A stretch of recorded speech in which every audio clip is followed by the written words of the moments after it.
Uh, Very good afternoon. I think Mr. Chaturvedi has covered some of points which are generic to renewables. Uh, when we talk about mainstreaming of renewables, I break down this into three phases. One is the manufacturing. Second is the policies and regulation, which would enable projects to come on ground. And the last is project execution. So I think in India we have least problems as far as the manufacturing is concerned, at least in case of wind, we have sufficient manufacturing. But when it comes to policies and regulations, we have a number of issues. And when these policies and regulations, when actually projects are getting implemented on ground, there are lots of deterrents which happen, which then whatever is policy and regulation has foreseen to be happening or expected to happen is further slowed down at the project execution level. Uh, the most important provision that we have today for renewables is the RPO obligation, which from the Electricity Act. And I will take some time on this issue because I think this is the core for renewables. This is what creates the demand for renewables. Without that, I don't think many of the utilities would actually look at, in the present financial situation, to look at buying renewables given the costs as well as the nature of renewable power generation. Now, if you analyze all the states that we have in India on RPO scale, about 6 to 7 states are meeting their own RPOs, whatever they have specified in their RPO regulation. Further, 2 or 3 states which actually monitor it annually, that what is happening on the RPO level. Rest of the states are given their RPO regulations and maybe forgotten about it, that they have RPO regulation and which needs to be checked. So looking at this problem, some of the renewable associations have went to APTEL to seek a general directive to the regulatory commissions that whatever they have specified in their regulation, it may be 3%, 2%, 1%, or 10%. Two things. One is it should be monitored annually. In fact, all the regulations say that the RPO should be monitored and on a quarterly basis, a report has to be submitted. I don't think any of the state in India does that. While as all the regulations, if you see all the state regulations has this provision of quarterly monitoring. The compliance would happen obviously on the annual basis, but the reporting has to be on quarterly basis. None of the state commission has done it. But if you look at the submissions which were made by those states in that case, I wonder whether we are looking at promoting and mainstreaming renewable energy or not. The tone or tenure of those submissions, which makes one think twice before we say that we are mainstreaming renewable energy. And that's where the main issue of renewable comes in. Now people are talking about various solutions to this problem, from amendment into the Act, that we should have a penal provision into the Electricity Act for non-compliance of RPO. To the extent of the other extent, people saying that there should be some incentive which is given to the state which are meeting and overachieving their RPOs. And the Act amendment, people say that it will give teeth to the regulators so that they will have to implement RPO. My question is, in the given regulations, in the given Act, there are various provisions. If the regulator had wanted to implement it, they could have implemented it very well. Giving a teeth does not mean that it will actually bite the bullet. You will still have a teeth, but it will not bite. Then what's the problem in having layers and layers of teeth into the Electricity Act? So this is where the RPO enforcement stands today. Unless and until we address this basic problem of RPO, I don't think we should be talking about mainstreaming renewable energy. The counter aspect on RPO from the utility side always is there are two issues, and I'm speaking mainly about wind power. One is the cost and the tariffs of wind power. But I think more and more importantly, the issue is now coming on the nature of wind power.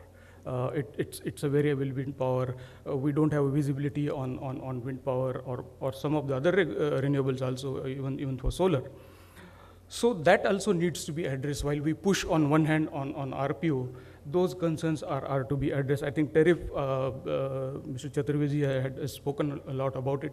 I think there would be state-wise differences on tariff because the costs, the performance parameters are going to be different in different states. On the execution side, I see a lot of diversities in different states. I will give a very small example. If I am doing a project in a state A, for a particular conductor, I can load 25 megawatts.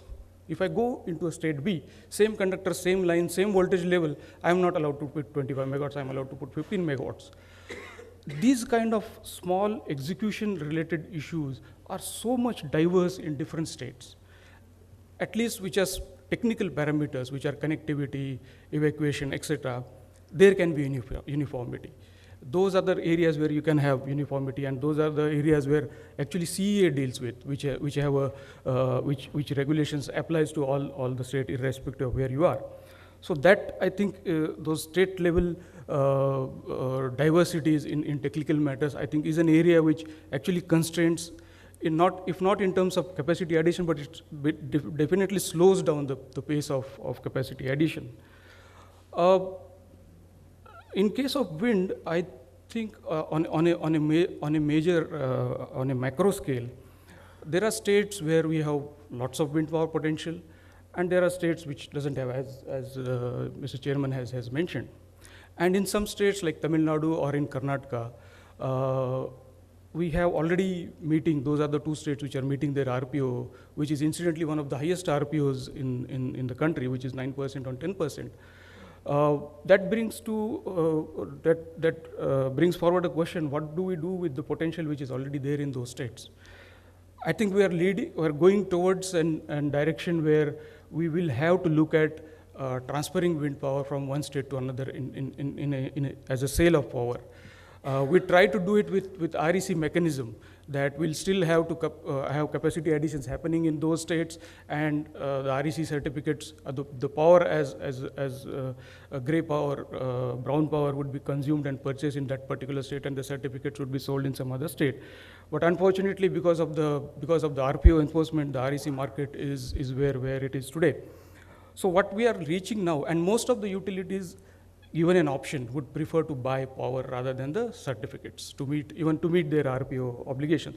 So we are basically coming to a stage where we might have to move from one state to other state, the actual wind power.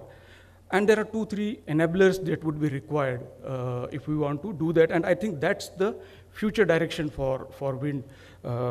One is, the moment you want to cross states, you want to do from one region to another, we have to do scheduling of wind power, which again is an area which we are struggling for last 3 to 4 years, and not coming to a conclusion in what way we would like to do scheduling. One thing is clear: if the sector has to grow, scheduling has to come. In which way, in what way, who does it, are the questions which are still getting debated. But there's no doubt that scheduling will have to be done. So when we are designing a scheduling mechanism, we should have a foresight that in near future we'll be doing interstate transactions, at least for wind power. The second aspect is, the moment I want to do interstate transaction, the open access charges which I will have to pay from moving from one state to other, at the moment make the transaction unviable. It goes into the range of 1.5 rupees to 2.5 rupees, only the charges.